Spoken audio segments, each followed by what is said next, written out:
នេះគឺយើងមកញ៉ាំសាល់ម៉ុនណាបងប្អូនហើយណាមួយថ្ងៃហ្នឹងគឺថាល្បីសាល់ម៉ុនមែនតើត្រីសាល់ម៉ុនឬក៏ត្រោតបាទសម្រាប់ខ្ញុំវិញបងប្អូនហើយតាំងពីហូបមកអត់ដែលដឹងសោះថាគេមានត្រីត្រោតយកសាល់ម៉ុនយកត្រីត្រោតមកបន្លំជាមួយនឹងសាល់ម៉ុនខ្ញុំអត់ដែលដឹងសោះទាំងខ្ញុំទាំងគេអីហ្នឹងបងប្អូនចង់ញ៉ាំត្រីសាល់ម៉ុនគឺប្រកាសថាបានត្រីសាល់ម៉ុនញ៉ាំមិនមែនជាត្រីត្រោតទេជ្រលក់មួយទឹកជ្រលក់អញ្ចេះមកនេះ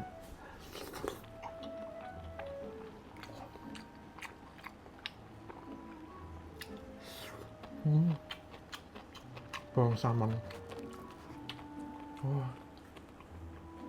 ចឹងបានថាបងប្អូនចង់ញ៉ាំរបស់សុទ្ធអីមួយគឺពិបាករមែនតើធម្មតាយើងមិនមែនអ្នកជំនាញយើងដឹងថាទិញមកញ៉ាំទិញមកញ៉ាំទិញមកញ៉ាំយើងទុកចិត្តហ៎បងប្អូនអត់ដឹងសោះថាគេនិយាយថាមានបន្លំដាក់អញ្ចឹងទៀត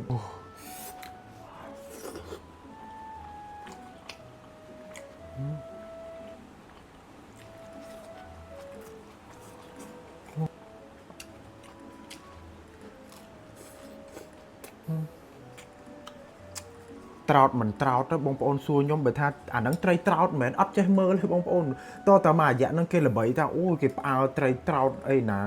ញ៉ាំឆៅអត់កើតញ៉ាំទៅវាទៅជាលមាស់ញ៉ាំទៅជាអីអញ្ចឹងណាដល់ពេលបានភ្ញាក់ខ្លួនឯងថាអូហើយមករយៈកន្លងមកហ្នឹងញ៉ាំហ្នឹង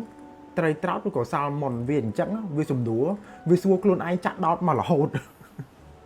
អូយ៉ាប់មែនតែនបើខ្ញុំវិញអាសាល់ម៉ុនហ្នឹងវានិយាយថាពីចូលចិត្តមែនតែនហ្មងបើសិនជាគេដាក់ត្រោតនោះក៏មិនដឹងជាត្រោតស្អីទៀតបងប្អូនហើយ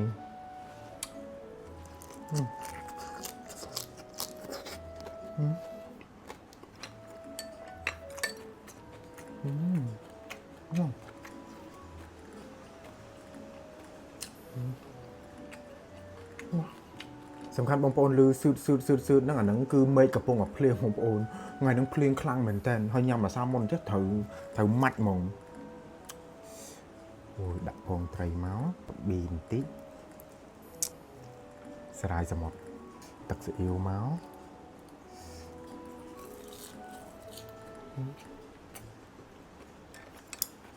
គួរ